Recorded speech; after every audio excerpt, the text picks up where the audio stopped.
আপুনি পূৰ্বৰ পৰাই হয়তো কৈ থাকে বা সাংবাদিকৰ আগত আপুনি কয়, কিন্তু তেওঁলোকৰ সেইটো নিয়ম নহয়। গতিকে অৱশেষত তেওঁ যদি ইংগিত বহন কৰিছে যে আগন্তুক দিনত আপুনি মিত্ৰতা বিচাৰিছে, কিন্তু বিৰোধী আপুনি শাসকীয় পক্ষক পৰাজয় কৰিবলৈ আপুনি মিত্ৰতা বিচাৰিছে, সেয়া আপুনি স্পষ্টকৈ কৈছে। কিন্তু প্ৰিয়ংকা, মই অকণমান আপোনাৰ জৰিয়তে অখিল গগৈৰ পৰা জনাৰ চেষ্টা কৰিম। তেনেধৰণৰ এটা ইংগিত কিন্তু ইতিমধ্যেই গৌৰৱ গগৈয়ে বহন কৰা দেখিবলৈ পোৱা গৈছে। মই সেইটোতো নাজানো, কিন্তু কালি আপোনাৰ ৰিপুণ বৰা দাদাই ফোন কৰিছিলে, আৰু ৰিপুণ বৰা দাদাইতো আজি পজিটিভ খবৰ আহিব বুলিয়ে মোক কৈছিলে। গতিকে মই সেইটো নাজানো। যদি গৌৰৱ গগৈয়ে কিবা নিগেটিভ বাৰ্তা দিছে তেতিয়াহ'লে মই সঁচাকৈ নাজানো। ইতিমধ্যে আপোনাৰ বৰ্তমানৰ কংগ্ৰেছৰ যি দুগৰাকী বিধায়ক বৰ্তমান ৰাইজৰ দলত যোগদান কৰিছে, বা কংগ্ৰেছ বিধায়ক বহিষ্কাৰ হৈ আছিল, নিলম্বিত বিধায়ক, গতিকে নিলম্বিত বিধায়ক হোৱাৰ পিছত ৰাইজৰ দলে লৈ গৈছে, সেই বিষয়টো কিন্তু তেওঁ উত্থাপন কৰিছে। সেইটো বিষয়ক লৈ কোনো বিতৰ্ক নাই, কাৰণ কংগ্ৰেছ দল আৰু আমাৰ দল দুইটা দলৰ মাজত এটা বস্তুত ঐক্যমত্য আছে যে চেয়াৰমেন আলী বা আপোনাৰ আপোনাৰ মণ্ডল দাদা, তেওঁলোক দুজন যদি আমাৰ বিৰোধী ঐক্যমঞ্চত নাথাকি তেতিয়াহ'লে তেওঁলোক যদি হেৰিয়ালৈ গুচি যায়, বিজেপি বা AJP বা আপোনাৰ AIDF-লৈ গুচি যায়, তেতিয়াহ'লে সেইটো আমাৰ কাৰণে লোকচানদায়ক হ'ব বিৰোধী ঐক্যমঞ্চৰ কাৰণে। সেইকাৰণেতো আমি কথা বতৰা পাতিয়ে তেওঁলোকক গ্ৰহণ কৰিছোঁ। এনেকুৱা নহয় যে কংগ্ৰেছে এই সম্পৰ্কে নাজানে, কংগ্ৰেছ দলে অকস্মাতে গম পাইছে, এনেকুৱা নহয়। কংগ্ৰেছ দলে বহু দিনৰ পৰাই জানে। কংগ্ৰেছ দলৰ বিভিন্ন নেতাৰ লগত সেই সম্পৰ্কে আলোচনা হৈছে, আৰু সকলোৱে ঐক্যমতত উপনীত হৈছে যে হয়, তেওঁলোক যদি আমাৰ বিৰোধী দলবিলাকৰ লগত কংগ্ৰেছ বা ৰাইজৰ দলৰ লগত নাথাকি তেওঁলোক যদি AIDF-লৈ গুচি যায়, তেওঁলোক যদি AJP-লৈ গুচি যায়, তেতিয়াহ'লে লোকচান হ'ব। আনকি আপোনালোকে সকলোৱে জানে যে আমচুৰ প্ৰেচিডেণ্ট যে ৰেজাউল কৰিম চৰকাৰেও আমাৰ দলত যোগদান কৰিব খুজিছিলে, কিন্তু আমি ৰেজাউল কৰিম চৰকাৰক ল'ব নোৱাৰিলোঁ। এইকাৰণে ল'ব নোৱাৰিলোঁ যে তেওঁ কংগ্ৰেছৰ লগত সংঘাতত গুচি গৈছে। যিহেতু তেওঁ কংগ্ৰেছৰ লগত ডাইৰেক্ট সংঘাতত আছে, গতিকে আমি তেওঁক লোৱা নাই। কিন্তু বাকীকেইজনৰ ক্ষেত্ৰত তেনেকুৱা নহয়। তেওঁলোকৰ দীৰ্ঘদিনীয়া কংগ্ৰেছৰ লগত সম্পৰ্ক আছে। ৰাজ্যসভাটো চেয়াৰমেন দাই, ৰাষ্ট্ৰপতি নিৰ্বাচনটো চেয়াৰমেন দাই আমি নিজে দেখিছোঁ, এনেকৈ দেখুৱাই লৈ ভোট দিছে, প্ৰত্যেকটো ক্ষেত্ৰতে ভোট দিছে। গতিকে কংগ্ৰেছৰ লগত তেওঁৰ ৰিলেশ্যনটো, কোনোবা এজন লিডাৰৰ লগত তেওঁ কিবা এটা সংঘাত আছে, কিন্তু কংগ্ৰেছৰ লগত ৰিলেশ্যনটো তেওঁ কৰ্ডিয়েল।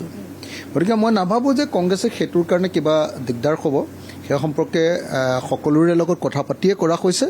আৰু সেইটো আমি যেতিয়া আনুষ্ঠানিক বৈঠকত বহিছিলোঁ কেতিয়াওতো সেই ধৰণৰ কথা ওলোৱাই নাই, কেতিয়াও একবাৰৰ কাৰণেও। সেইটো গৌৰৱ গগৈ ডাঙৰীয়াৰ লগতেই হওক, বা আপোনাৰ আমাৰ দেৱব্ৰত শইকীয়া ডাঙৰীয়াৰ লগতেই হওক, বা আপোনাৰ ভূপেন বৰা ডাঙৰীয়াৰ লগতেই হওক, তাৰ পৰৱৰ্তী সময়ত চাৰিওজনৰ লগত লিডাৰৰ লগত যেতিয়া বহিছিলোঁ তেতিয়াও ওলোৱা নাই। প্ৰশ্ন আমাৰ ষ্টুডিঅ'ৰ ফালৰ পৰা আহিছে, মই প্ৰশ্নটোলৈ যাম। বৰ্তমান সময়ত ৰাষ্ট্ৰীয় নেতৃত্বৰ হাতলৈ ঠেলি দিয়া কথা ইতিমধ্যে উল্লেখ কৰিছে গৌৰৱ গগৈ, গতিকে সেই সন্দৰ্ভত ঠেলি দিয়া হৈছে। কংগ্ৰেছ দলে একচুৱেলি বাৰম্বাৰ বিভিন্ন ধৰণৰ কমিটি বনাই আছে। এসময়ত ভূপেন বৰাই মোৰ লগত কথা পাতিছিলে, তাৰপিছত আমাৰ দেৱব্ৰত দাই কথা পাতিলে, দেৱব্ৰত দাৰ লগত কথা পাতোঁতে মইতো বহুত ভাল লাগিছিলে কথা পাতি। তাৰপিছত গৌৰৱ গগৈয়ে কথা পাতিলে, তেতিয়াওতো মই ভাল পাইছিলোঁ। তাৰপিছত আকৌ ভূপেন বৰাক দিলে, তেতিয়াও আমাৰ ঠিকেই আছিলে। তাৰপিছত আকৌ ভূপেন বৰা আৰু ৰকিবুল হুছেইন ডাঙৰীয়াক দিলে, তেতিয়াও আমি কোনো আপত্তি কৰা নাছিলোঁ। তাৰপিছত আকৌ চাৰিজনীয়া কমিটি পাতিলে, এতিয়া চাৰিজনীয়া কমিটিখনে সমাপ্ত কৰিব বুলি ভাবিছিলোঁ, আৰু যদি চাৰিজনীয়া কমিটিয়ে সমাপ্ত নকৰে তেতিয়াহ'লে গৌৰৱ গগৈ ডাঙৰীয়া আৰু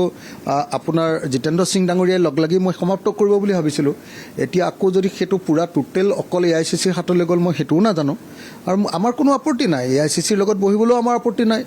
দেৱব্ৰত শইকীয়া ডাঙৰীয়াৰ লগত বহিবলৈও আপত্তি নাই, গৌৰৱ গগৈ ডাঙৰীয়াৰ লগত বহিবলৈও আপত্তি নাই, বাকী চাৰিজনীয়া কমিটি যিখন বনাই দিছে তেওঁলোকৰ লগত বহিবলৈও আপত্তি নাই। বস্তুটোৰ আমি সমাধানে বিচাৰোঁ, কিন্তু নহ'বগৈ নেকি? বিচাৰোঁ নাই, এলায়েন্স হ'বই। মই খাটাংকৈ আপোনালোকক ক'ব পাৰোঁ, এলায়েন্স হ'বই। গৌৰৱ গগৈ ডাঙৰীয়াই নিজেই গৌৰৱে কৈছিলে কি বুলি কৈছিলে, যে অখিলা, মই যেতিয়া ক'লোঁ যে গৌৰৱে অকল 4টা খোজ আগবঢ়ালে আমাৰ কাম শেষ হৈ যায়, তেতিয়া গৌৰৱে নিজে কৈছিলে যে নহয়, মই 2টা খোজ আগবঢ়াম, আপুনি 2টা খোজ আগবঢ়াওক। এতিয়া সেই কথাটোকে 2টা খোজ তেওঁ আগবঢ়াই দিয়ে, তাৰপিছত আমালৈ আৰু 2টা খোজৰ কথা ক'লে, তেতিয়া আলোচনাটো আৰম্ভ হৈ যাব না। গতিকে মই নাভাবোঁ যে এইটো আলোচনাত কিবা এটা বিসংগতি হৈছে আমাৰ বিৰোধী ঐক্যমঞ্চ হ'বই বিৰোধী ঐক্যমঞ্চৰ কাৰণে আমি সকলোৱে হাবিয়াস কৰি আছোঁ আমি হিমন্ত বিশ্ব শৰ্মা চৰকাৰখনক ভাঙিবৰ কাৰণে সকলো তৎপৰ হৈ আছোঁ হিমন্ত বিশ্ব শৰ্মাৰ নিচিনা টাইৰেণ্ট এজনক অসমৰ ৰাজনীতিৰ পৰা আমি বিদায় দিব খোজোঁ আৰু বিজেপি RSSে গোটেই অসমৰ ফেব্ৰিকটোৱে ছ'চিয়েল ফেব্ৰিকটোৱে বৰবাদ কৰি দিলে ব্যৱসায় বাণিজ্যই ধ্বংস কৰি দিলে বস্তুৰ দাম বঢ়াই অসমৰ মানুহক চলিব নোৱাৰা কৰি দিলে গতিকে তেওঁলোকক আমি বিদায় দিবই লাগিব এতিয়া নিৰ্বাচন সমাগত গতিকে এই মুহূৰ্তলৈ কিন্তু কোনো ধৰণৰ থিৰাং হোৱা নাই সেইটো আপোনালোকে গৌৰৱ গগৈ ডাঙৰীয়াক সুধিব লাগিব আমিতো এলায়েন্স কৰি শেষ কৰিবলৈ ৰৈ আছোঁ আপোনালোকে সেইটো প্ৰশ্ন সুধিব লাগে গৌৰৱ গগৈ ডাঙৰীয়াক আপোনালোকে গৌৰৱ গগৈ ডাঙৰীয়াক সোধা নাই নহয় আপোনালোকে গৌৰৱ গগৈক সোধা গৈছে গৌৰৱ গগৈ ডাঙৰীয়াক সোধাৰ পিছতে তেওঁ আজি এই কথাষাৰ উল্লেখ কৰিছে কি বুলি কৈছে যে তেওঁ কৈছে এই দায়িত্ব আচলতে ৰাষ্ট্ৰীয় নেতৃত্বৰ হাতলৈ গৈছে আৰু আপোনাৰ কথাও কৈছে নেতৃত্বৰ লগত আলোচনা কৰি দিলে হৈ গ'ল আৰু ৰাষ্ট্ৰীয় নেতৃত্ব এবাৰ আমাৰ লগত বহক একদিনা এঘণ্টা বহিলেই আমাৰ সমস্যাৰ সমাধান হৈ যাব একো জটিলতা নাই এটা প্ৰশ্ন মই আপোনাৰ জৰিয়তে অখিল গগৈৰ পৰা জানিব বিচাৰিছো প্ৰশ্নটো হৈছে প্ৰিয়ংকা গৌৰৱ গগৈয়ে কৈছে মিত্ৰতাক লৈ প্ৰথমে যি এনাৰ্জি আছিলে গৌৰৱ গগৈৰ যি শক্তি আছিলে এতিয়া সেই শক্তি নাই শক্তি কমি গৈছে তাৰে 3টা কংগ্ৰেছে দিছে আৰু 12টাহে চিট বিচাৰিছোঁ সেই 12টানো নিদিব নি আৰু আপোনালোকে নিজে ভাবকচোন এটা পাৰ্টিৰ লগত এলায়েন্স কৰিব আৰু ছেকেণ্ড লাৰ্জেষ্ট পাৰ্টিটোক 12টা চিট যদি নিদিয়ে তেতিয়াহ'লে এইটো কি এলায়েন্স হ'ব হয় জামান আপুনি প্ৰশ্ন এটা কৰিছিলে পুনৰ কৰিবলৈ অনুৰোধ জনোৱা হৈছে প্ৰশ্নটো হৈছে গৌৰৱ গগৈয়ে কৈছে অখিল গগৈৰ সৈতে মিত্ৰতাক লৈ তেওঁৰ পূৰ্বৰ যি এনাৰ্জি আছিল পূৰ্বতে যি শক্তি আছিল সেই শক্তি এতিয়া কমি গৈছে এতিয়া পূৰ্বৰ সেই এনাৰ্জি নাই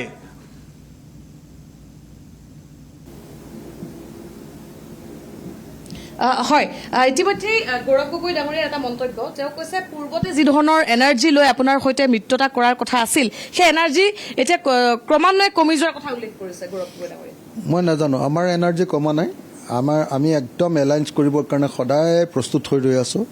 আমি এলায়েন্স কৰিম এলায়েন্স আমাৰ পিনৰ পৰা কেতিয়াও নাভাগে এলায়েন্স কৰাৰ আমি 100% পক্ষপাতি যদি কংগ্ৰেছে নিবিচাৰে তেতিয়াহ'লে চিধা চিধিকে আমাক ফোন এটা কৰি কৈ দিলেই হৈ গ'ল যে নাই আমি আপোনালোকৰ লগত এলায়েন্স নিবিচাৰোঁ এনে মিছামিছি কথা কৈ থাকিতো একো লাভ নাই ন চিধা চিধিকে কথাটো ডাইৰেক্ট কৈ দিলে ক'ল যে নাই আমি এলায়েন্স নিবিচাৰোঁ এতিয়া আৰু আপুনি বেকাবেকি কথা কৈ আমাক লাভ নাই আমি এলায়েন্স বিচাৰোঁ আমি বিজেপিক খৰুৱাব খোজোঁ কংগ্ৰেছৰ যদি বিজেপিক খৰুৱাব নিবিচাৰে তেতিয়াহ'লে তেওঁলোকৰ কথা কিন্তু ৰাইজৰ দল সাজু কংগ্ৰেছৰ লগত এলায়েন্স হওক বা নহওক ৰাইজৰ দলে এবাৰ নিজৰ যি শক্তি প্ৰদৰ্শন কাৰণ আপুনি বিগত বহু সময়ৰ পৰা ইতিমধ্যে বহু সমষ্টি নাই আমি কংগ্ৰেছৰ লগত লগ লাগি এবাৰ বিজেপিক হৰুৱাৰ কাৰণে পক্ষপাতি আৰু কংগ্ৰেছৰ লগত লগ লাগি বিজেপিক এবাৰ আমি হৰুৱাম তাৰ কাৰণে আমি চেষ্টা কৰি আছোঁ মই আশা কৰোঁ যে কংগ্ৰেছে কথাটো বুজিব হৃদয়ংগম কৰিব আৰু এইটো অকল কংগ্ৰেছৰ নিজৰ সংগঠন বৃদ্ধিৰ কথা নহয় এইটো হ'ল অসমৰ জনতাক অসমৰ ৰাইজক ৰক্ষা কৰাৰ কথা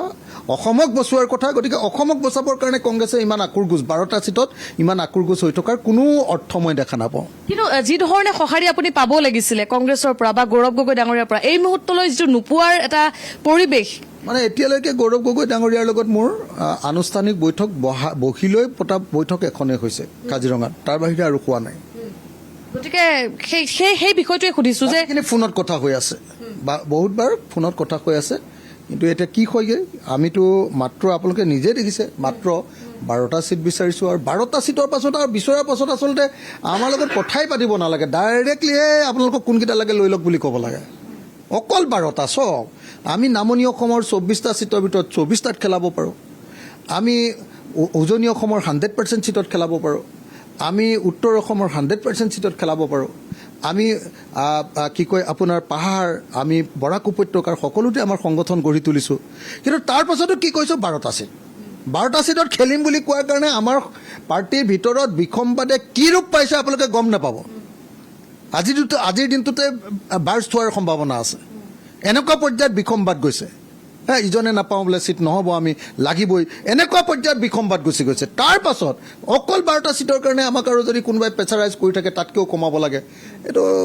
অপ্ৰাসংগিক বুলি ভাবোঁ মই অবাস্তৱিক বুলি ভাবোঁ কি হ'ব যদি কমাব লাগে বুলি আকৌ প্ৰেছাৰাইজ কৰিলে এইফালে দল আনফালে আপোনাৰ মিত্ৰতা কোনটো হ'ব চাই লওঁ এবাৰ আমিতো মিত্ৰতাৰ পক্ষত এই মুহূৰ্তলৈকে আছোঁ 100% আছোঁ গেৰাণ্টি দি আছোঁ কংগ্ৰেছে মিত্ৰতাৰ কাৰণে আচলতে ইতিবাচক সঁহাৰি দিয়ক আমি মিত্ৰতাৰ পক্ষত আছোঁ জামান চাওক ইতিমধ্যেই এই কথা উল্লেখ কৰিছে অখিল গগৈ ডাঙৰে যে ইতিমধ্যেই দলৰ ভিতৰত অভ্যন্তৰীণ যি কণ্ডল সেয়াও সৃষ্টি হৈছে কাৰণ দলৰ যে আসন সেই আসনৰ বাবে ইতিমধ্যে তেওঁলোকৰ মাজত নিশ্চয় প্ৰিয়ংকা হয়। সৃষ্টি হোৱাৰ কথা ইতিমধ্যে উল্লেখ কৰিছে গতিকে সেয়া লক্ষণীয় হ'ব কাৰণ নিৰ্বাচন তেনেই সমাগত এই মুহূৰ্তত কি হয়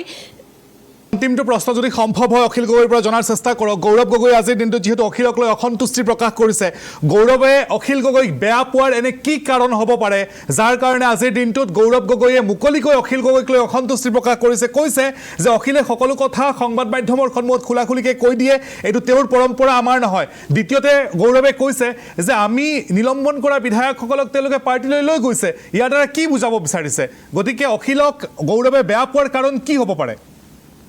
হয় হয় হয় সেই প্ৰশ্নটো মই ইতিমধ্যে আপোনাক আৰম্ভণিতে কৰিছিলোঁ আমাৰ ষ্টুডিঅ'ৰ ফালৰ পৰা আৰু এটা প্ৰশ্ন আহিছে যে নিলম্বিত বিধায়ক কংগ্ৰেছত নিলম্বিত কিন্তু সেই বিধায়ক এতিয়া আপুনি আপোনাৰ দলত লৈছে গতিকে সেই বিষয়ে এই প্ৰশ্নটোৰ উত্তৰটো খুব ধুনীয়াকৈ দিলোঁ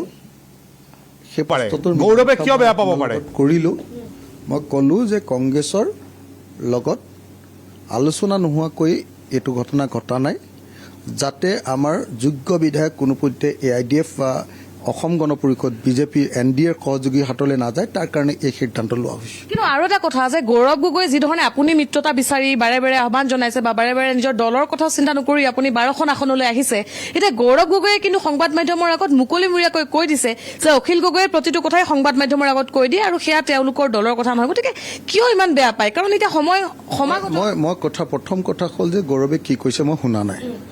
দ্বিতীয় কথা যদি আপোনালোকৰ আগত কৈছিলে তেতিয়াহ'লে আপোনালোকে সেই প্ৰশ্নটো সুধিব লাগিছিলে তেওঁ এতিয়া মোক সুধিলে মই কেনেকৈ ৰিপ্লাই দিম মোকতো আপুনি কাজিয়াহে লগাব খুজিছে তথাপিও কিয় ভাবে মই শুনাই নাই যিটো কথা মই শুনাই নাই এতিয়ালৈকে দেখাই নাই গৌৰৱৰ আপুনি দেখিছে যে মোৰ লগত অন্নবৰতে বিভিন্ন মানুহ আহি বহি আছে মই সঁচাকৈ দেখা নাই গৌৰৱে কি কৈছে মানে যদি আপোনালোকে শুনিছিলে গৌৰৱকে সুধিব লাগিছিলে এইটো কথা মোক সুধিলে ৰিজাল্ট নাপায় মই দেখাও নাই শুনাও নাই আৰু মই গৌৰৱে সেইটো কথা ক'ব বুলিও ভবা নাই কৈছে বুলিও ভবা নাই কৈছে যদিও মই দেখা নাই সেই মন্তব্যটো আছে বাৰু আমাৰ ওচৰতে আমি আপোনাক শুনাই দিম যদি সময়ত হয় কিন্তু কিয় সময় নাই এতিয়া মই আপোনালোক ক'লোঁ আমি এলায়েন্সৰ পক্ষত আছোঁ আমি এলায়েন্সৰ পজিটিভ হৈ আছোঁ আৰু এলায়েন্সৰ কাৰণে উদ্গ্ৰীৱ হৈ ৰৈ আছোঁ কংগ্ৰেছে মাত্ৰ খোজটো দিয়ক আমি এলায়েন্সৰ পক্ষত আছোঁ ইতিমধ্যে ৰাইজৰ দলে কেৱল সেউজ সংকেতলৈ নিশ্চয় ধন্যবাদ জ্ঞাপন কৰিছোঁ প্ৰিয়ংকা অখিল গগৈৰ এয়া প্ৰথমটো সাক্ষাৎকাৰ আপুনি গ্ৰহণ কৰিলে গৌৰৱ গগৈৰ তাৎপৰ্যপূৰ্ণ এই মন্তব্যৰ পিছতে অখিল গগৈ আছাম টক্সৰ সন্মুখত প্ৰথমটো সাক্ষাৎকাৰ প্ৰথমটো প্ৰতিক্ৰিয়া প্ৰকাশ কৰিলে আৰু অৱশ্যে অখিল গগৈয়ে উল্লেখ কৰিলে গৌৰৱ গগৈৰ বক্তব্য তেওঁ এই পৰ্যন্ত শুনা নাই আৰু মিত্ৰতাক লৈ তাৰ সমান্তৰালকৈ গৌৰৱ গগৈ বা কংগ্ৰেছ দলৰ প্ৰতি এতিয়াও আশাবাদী ৰাইজৰ দল তাৰ সমান্তৰালকৈ ৰাইজৰ দলে স্পষ্টকৈ কৈ দিছে AICC নহয়